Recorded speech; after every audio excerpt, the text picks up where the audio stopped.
Beamer did make it official on Wednesday on the SEC teleconference that Furrey will be South Carolina's primary play caller. Kind of interesting. He made a point. He didn't say offensive coordinator. He didn't really say there's an official OC. It's going to kind of be a team effort in terms of game plan. Now, it typically is a little bit of a team effort anyway. It's just a matter of that OC kind of has not just final say on game day, but final say in those meetings leading up to a game. So I think interesting opportunity here for Furrey. You only have 3 games left. There's only so much you can do in that short period of time. You're not gonna install a new playbook. I don't even know if you're gonna install many new plays, Chris. Like the playbook is fairly extensive itself. It's just more a matter of, I would say, game day play calling. I would say it's more of a matter of getting a feel for the game, more of a matter of what do you pick out for that particular week going into that game. What is our focus on this week to get the guys ready so that when I do call play A, play B, play C, that it is executed at a high level? Yeah, I think execution's the big thing to look for, right? I mean, we have seen, you know what? I shouldn't even say that's the big thing because we've seen all of this in spots, right? There have certainly been too many instances this year where we're going back and saying, okay, we have the benefit of hindsight. If a play works, ultimately it's a good call. You might say that was risky. You know, if you line up and run a jet sweep on 4th and 1 instead of just being able to run it right up the middle, you might say that's a risky call. Could have lost yard. If it works, ultimately you say, okay, that was a good call. It worked. If it doesn't work, it was a bad call. If you kind of really want to simplify it, we do have the benefit of hindsight when we're watching, of course, based on the result. But there have been a lot of instances that we've gone back and looked at, Wes, and you go, 3rd and short, you're passing the football, which is fine, makes sense, because now Lenore Sellers has the ability to see something he likes in the passing game or take off and run. But what you have often seen is, man, there's a lot of routes downfield, right? Like that's been a big talking point this year. But we've also seen just execution. We have seen, to give proper credit, we saw it against Ole Miss in the last game Carolina played. There's a wide open guy. Carolina misses it, right? So everybody has to take ownership in this, which Shane Beamer has talked about. But for the offensive staff, Mike Furrey, Sean Elliott, who I imagine Carolina is going to lean on even more in the run game, Marquell Blackwell, who has some experience putting together offensive game plans. What can those guys do to help Carolina with some of the execution problems, right? We have seen over time the offensive line has executed better in terms of the procedural stuff. So it does appear that it's possible to get better on certain execution fronts. At some point, you got to be able to line up, and if Dre Jacobs runs a deep over route and it's wide open, if you're Sellers, yes, you got to hit him. But what can you do to build Sellers' confidence? Can you give him easier throws throughout the game? Can you get him running a little bit? When it is a 3rd down big situation, can you draw up something that doesn't rely on him having to sit back there and the offensive line protect for a really long time and all these different parts work to where you're just able to get the ball out, go out, play ball, execute. All those pieces have to work together. This is a Carolina offense that if there's one thing they've done well, or not, maybe not well, but pretty well at times this season, it has been, they've been explosive, right? How can you continue to harness that while just executing a little bit better on a down-to-down basis? And that's the challenge, of course, for the staff, and they're going to have to do it coming up against one of the nation's best teams on the road in the very next game.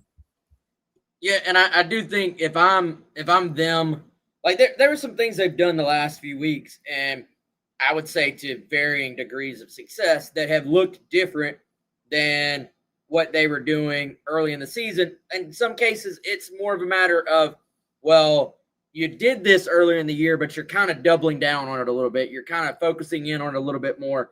The motions into the backfield, the kind of 2-back looks where you're bringing Matt Fuller across and kind of that jet sweep motion.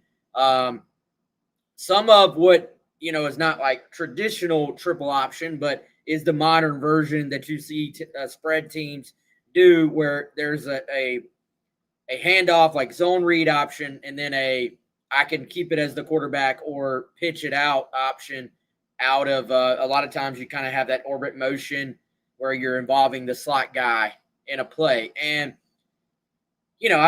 we have seen it in, again, varying degrees of successes so far. There's a lot of talk. Hey, don't run the ball up the middle so much. And then what happens on a 4th and short? You try to run outside, and, it just gets – I mean, the play was completely blown up. And you inevitably get some, hey, well, that was a terrible call too. So I do think it goes well beyond like, you run the ball up the middle too much. You need to run it on the edges. Well, then when you run it on the edges, hey, you got to block out there too. So I think a lot of it is about execution, but execution comes from a number of different things. Sometimes it's talent. Sometimes it's how often have you repped these particular plays or these particular concepts.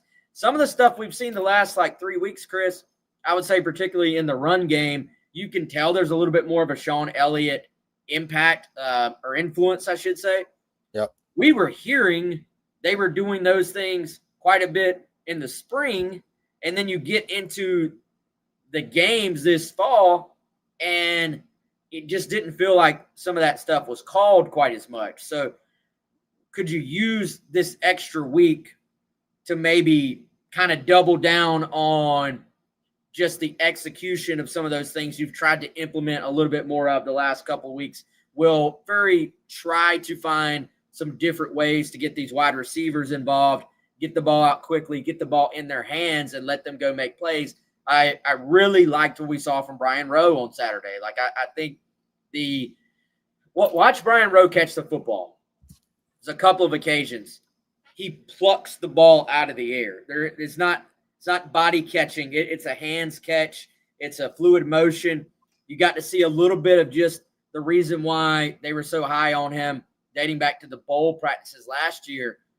Just that suddenness, that quickness. Are there some different ideas that Furrey will bring to the table? And maybe that play is already in your playbook. Maybe that concept is already in your playbook, but you can maybe take what the focus is on a given game plan, a given week, and just shift it over a little bit.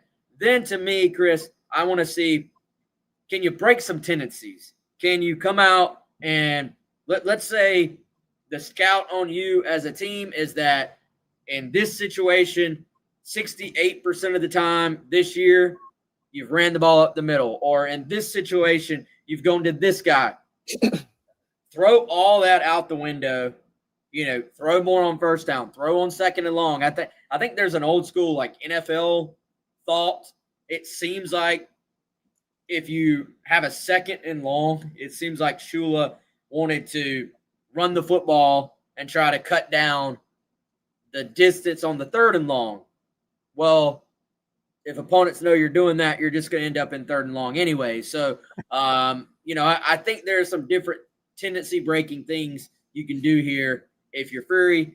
And maybe, Chris, you get a little extra excitement from the guys. I don't know.